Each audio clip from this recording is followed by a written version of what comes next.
Oi, gente. Eu vou explicar então agora o texto 3, que é o Sem Terras, ONGs e Cidadania, da Maria da Glória Gohan. Eu acho que é assim que fala, não sei. É de 1997. Ó, vocês me valorizem, porque eu tô acabada aqui com a mesma roupa ainda gravando o terceiro vídeo. E eu tô atrasada pra academia, mas tudo bem, porque assim eu também estudo, né? Então, o texto começa falando qual que é o objetivo do texto, né? Objetivo qual que é? É propor uma reflexão sobre os movimentos sociais nos anos de 1990. É a problematização das formas de participação social na sociedade brasileira. E ele fala que vai dividir em duas partes. A primeira parte é um balanço no cenário das manifestações concretas dos movimentos sociais nos anos 90 e na crise dos movimentos populares. E a segunda parte ela vai tratar das ONGs nos anos de 1990 no contexto de redefinição do papel do Estado. Lembrando que 1990, estamos falando de 1990, e a reforma do Estado foi em 1995. Ou seja, já estava tendo aquela mudança no Estado, tá? Na organização do Estado. Antes de tudo, porque agora eu tô chique, eu vou colocar até foto no vídeo pra vocês verem como que eu tô sendo blogueira. Mas vou colocar aqui a imagem da primeira parte do texto, pra quem nem abriu o texto. Quase foi a minha situação, mas eu tô fazendo vídeo pra vocês, então eu tive que abrir o texto e ler. Mas tá aqui a imagem. Começa com essa imagem e ele vai começar com o capítulo 1, porque na verdade esse texto é o capítulo 1 só do texto do Gohan. Que eu saiba, no Classroom tem a outra parte desse texto, caso alguém esteja interessada de ler, né? Eu não. Mas tá. O primeiro capítulo, então, ele vai falar, né, a mesma coisa que eu falei pra vocês sobre o objetivo, e ele vai começar movimentos sociais na realidade contemporânea brasileira. E um subtítulo que é Os anos 80 e a era da participação. Ele vai começar o texto falando assim que quando existia algum movimento social, eles já sabiam que tinha algum vínculo com a prática da ala da Igreja Católica articulada à teologia da libertação. Eu acho que vocês lembram da professora falar isso na sala, porque eu lembro. Só isso também, mas eu lembro isso. Eu dei uma passada de olho assim no texto, eu não li assim com tanta destreza assim perto do que eu li os outros textos, tá? Então eu acompanhei mais com os slides dela que eu achei super completo. Tanto no primeiro texto, eu quase me baseei tudo no slide e eu li o texto, então eu sabia que tava quase tudo no slide. E esse aqui, olhando, passando o olho assim pelo texto, também percebi que tava bem completo. Por isso que eu optei por ser mais rápida em gravar o vídeo para vocês, para disponibilizar para vocês, e tá completo. Então, na verdade, o que são movimentos sociais? São ações coletivas, podem ser locais, regionais ou até internacionais. Ações conjunturais podem durar algum tempo, desaparecer ou podem retornar com novas configurações. Que existem várias situações como essa, né? Movimento de confronto político. Várias vezes a gente já aconteceu, né? Que a gente ainda vê ainda nos dias atuais. E pertencentes a diferentes classes e camadas. Geralmente é a classe pobre que faz, classe popular que faz, que quer reivindicar os seus direitos, né? Porque só tomam os direitos dos populares. Agora, da classe dominante é menos provável, mas pode ter essa discussão, né? E pode haver movimentos sociais de classes superiores, classes dominantes. Gente, eu tô tentando falar rápido, mas é que é muito assunto e eu tô tentando deixar claro pra vocês. Então, se esse vídeo ficar um pouquinho comprido, me desculpem. E como algumas pessoas falaram que só vai estudar pelo vídeo, então eu tô tentando deixar bem completinho. Os movimentos sociais nos anos de 1970 e 1980, eles vão contribuir decisivamente para uma conquista de direitos sociais. Até hoje, assim, que a gente, um movimento ou outro, a gente consegue realizar isso, né? Que, através desses movimentos, a gente vai conseguir conquistando. Movimentos por novos direitos. E a professora também traz exemplos que no texto não está presente, mas ela traz para a gente relacionar com os dias atuais, que é o movimento de ambientalistas, feministas, LGBT, QIA+, sei lá, tudo, negros, indígenas e sem teto. Como eu mostrei na imagem inicial, né? Eu não sei se vocês vão conseguir ler, porque eu vou editar depois esse vídeo, mas é imagens da situação do povo... Ai, como que é o nome? Só um minuto. É um acampamento de sem terras. E também, durante esse período, tem as redefinições dos movimentos sociais. E em 1990, vai acontecer uma parceria com o poder público e ou iniciativa privada de ONGs. Então, começa a reforma do Estado. Que a gente já falou sobre isso, a questão do público transferir para a iniciativa privada.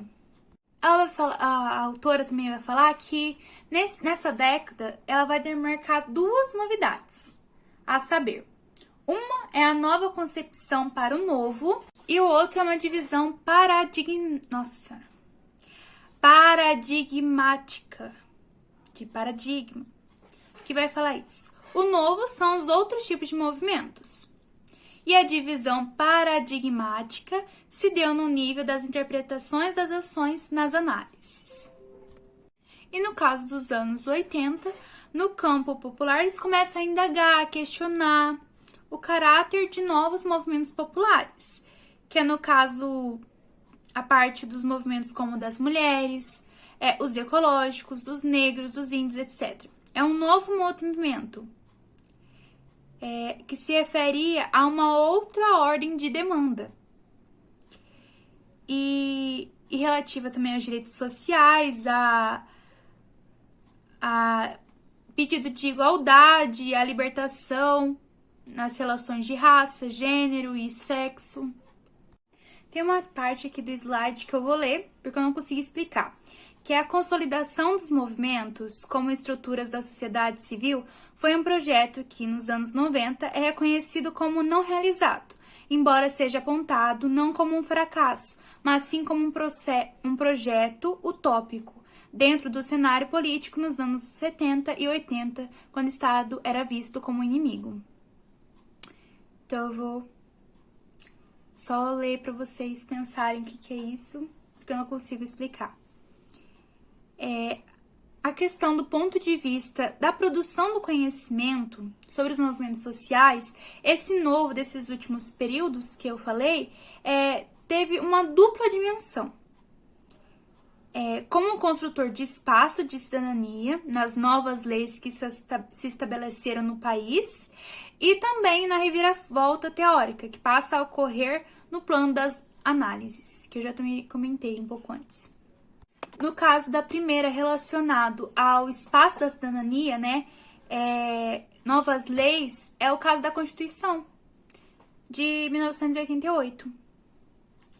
Na segunda categoria, a gente pode falar sobre a dicotomia do público e privado e a cidadania, a cultura política presente nos espaços associativos e a importância das experiências cotidianas. Aí ele tem um capítulo.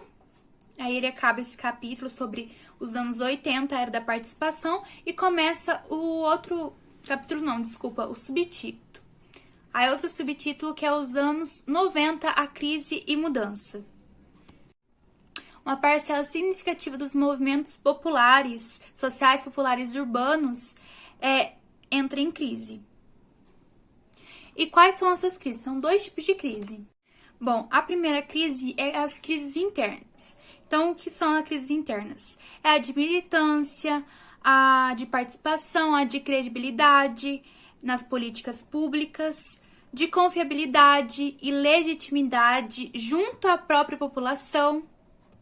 E as crises externas é relacionada à redefinição de termos de conflito social entre os diferentes atores sociais e entre a sociedade civil e a sociedade política. E eu não sei se vocês lembram o que a professora falou, que no neoliberalismo não existe movimentos sociais. O Estado não quer saber nada das instituições públicas, ele tá pouco se lixando, não tá nem aí. Ele já tirou a responsabilidade das costas dele e falou assim, ó, vocês que se virem. Vocês que se virem, tá nem aí. Eu já fiz a minha parte, ó, eu caguei com tudo. Eu que gastei dinheiro à toa aí, não fiz nada. Vocês que se virem. Eu sou estado mínimo. Vou me mexer o mínimo possível aqui do meu lugar. Então, o que acontece? As áreas de negociações, elas começam a ser... Então, elas são formatadas pelo poder público das novas políticas sociais. Então, o povo que se vira. Eles não poderiam mais, como eu falei, os movimentos sociais populares estavam em crise. Porque, na verdade, na reforma do Estado, no neoliberalismo, não existe movimentos sociais. E para vocês entenderem um pouco mais, no texto, o primeiro texto da Viriato, ele fala que assim, as mudanças do Estado já estavam acontecendo desde o governo de José Sarney. E aí eu procurei, né? Porque eu sou meio burra, não lembro essas coisas. Mas o mandato dele foi em 1985. Então, desde 1985, essas mudanças estão acontecendo. Então, nos anos 90, já estavam acontecendo essa crise e essa mudança. Existiam ainda movimentos sociais? Estavam existindo ainda, porque ainda não tinha implementado essa reforma de Estado, né? Mas já estavam implementando aí o neoliberalismo, privando, etc. Eu vou ler essa parte também para vocês entenderem melhor. Que criam-se processos e canais de participação. Cabe ressaltar esses canais são conquistados do movimento social, combativo, progressista e articulador de interesses dos excluídos da sociedade civil. Junto com os novos canais, estrutura-se também movimentos sociais que defendem demandas particularistas e estão voltados para atuarem como copartícipes das ações estatais. Ainda não tá banido tudo, né? Os movimentos sociais. Não sei se vocês estão me entendendo. Nos anos 90, o que era ocasional se institucionaliza e os atores sociais privilegiados são convocados a ser parceiro das novas ações. São os tradicionais aliados do poder, a questão financeira e um dos nódulos principais da complexa relação dos movimentos com o Estado. Nesse sentido, ao longo do tempo, a postura dos movimentos muda. Lembrando também que eu não sei se vocês estão entendendo mais ou menos, né? Nos anos 1970, a postura dos movimentos era contra o poder popular e dependente do Estado.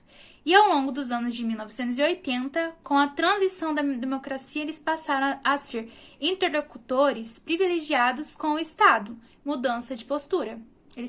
Porque acontece o quê? A ditadura foi de 1964 a 1985, mais ou menos. Pesquisa na internet, não sei se tá certo, não. Então, como nos outros textos disseram também, que foi essa transição aqui, aí. Não teve realmente uma democracia, tipo assim, agora o país tá democrático. Foi essa transição, foi tipo esse meio aí. A ditadura, tá saindo da ditadura em 85, e em 95 já tem reforma do Estado e neoliberalismo. Parece que 10 anos é bastante, mas pensa, acabou de sair de uma ditadura. Aí entra o José Sarney, e tem aquela questão também de direta já, e são várias coisas envolvidas, essa mudança envolvida, né?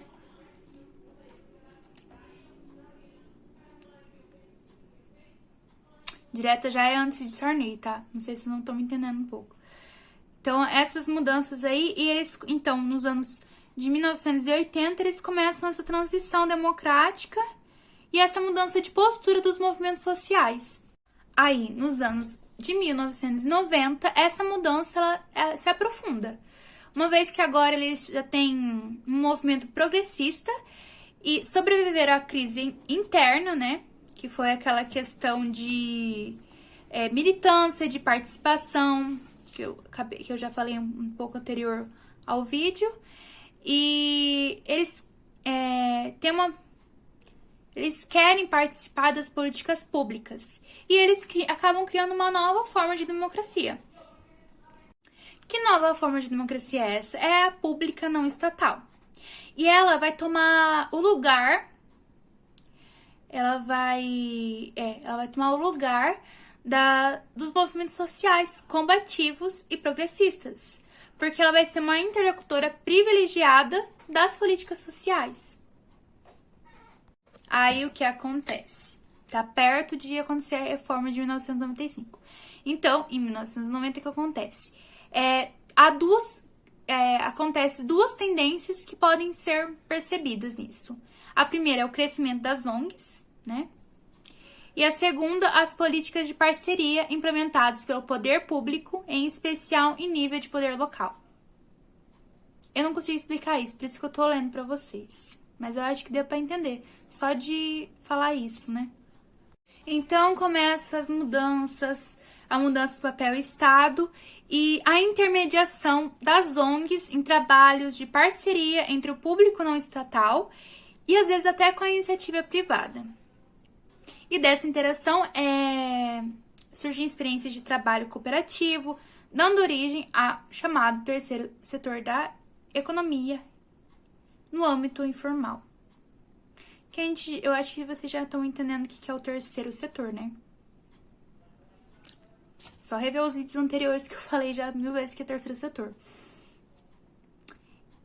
E agora eu vou falar sobre os resultados dos novos encaminhamentos, nessas novas mudanças. Eu vou ler também, porque é mais fácil. A ênfase no mercado informal de trabalho e uma redefinição de seu papel no processo de desenvolvimento social. Lembrando que no neoliberalismo, o mercado que vai solucionar a merda que o Estado fez. A promoção do setor informal, o terceiro setor, que é até, né, não é algo assim, são ONGs, não é algo tão estruturado, né? É algo informal mesmo, e autoriza em partes a retirada do próprio Estado na esfera social. O Estado se retira, né? A partir de tais encaminhamentos, o padrão de desenvolvimento instaurado legitima a exclusão. O que acontece? Desigualdade social. É um passo a mais para a desigualdade social. A professora também já falou isso bastante vezes. Algumas coisas eu lembro da aula, não sei vocês. Tem o papel do poder público também, que se transforma em um agente repassador de recursos, intermediado pelas ONGs. E é isso. Aquela questão da publicização, né? Aquelas alianças estratégicas do Estado com a sociedade civil, que é intermediado pelas ONGs, né? As ONGs estruturam os projetos e cuidam da organização e divisão de tarefas. Então, as ONGs, a sociedade civil que vai se virar. Ai, de novo falei isso. Vai se virar para dar conta das coisas que o Estado não deu conta. E como que a sociedade civil vai dar conta? O Estado é próprio para cuidar da sociedade e a sociedade agora vai ter que tomar conta dela mesma, né? Uma coisa que eu não vi nos slides dela, mas eu acho assim, vou falar para vocês saberem, né? Para deixar bem completo esse estudo, né? Vai que cai, né? Às vezes ela falou e eu não passou despercebido, né? A parte que é um subtítulo assim, que é os movimentos sociais brasileiros estão em crise. Não vou nem falar nada. Mas ele vai falar que nos últimos 20 anos, os movimentos sociais, eles foram um pensamento de reconstrução, do processo de democratização do país. É aquilo que eu falei. Sair de uma ditadura e essa passagem para a democracia, quem ajudou essa reconstrução foi através dos movimentos sociais. Não trata-se só da reconstrução do regime político. Vai tratar mais dos valores democráticos, a questão da cultura do país, o preenchimento de vazios na condução de luta pela redemocratização, agentes interlocutores que dialogam diretamente com a população e com o Estado, então vão ser muito importantes. Então, sobre a crise, mais embaixo, vai falar Oliveira, 1994, e vai falar que não há crise nos movimentos, mas um processo de democratização.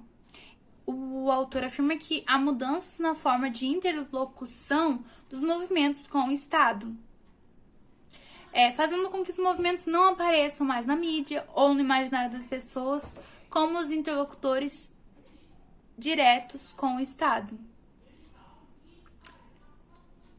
Mas, tem aqueles contras que é no caso dos próprios militantes, lideranças e assessores, que eles sentem e eles falam da crise de forma explícita.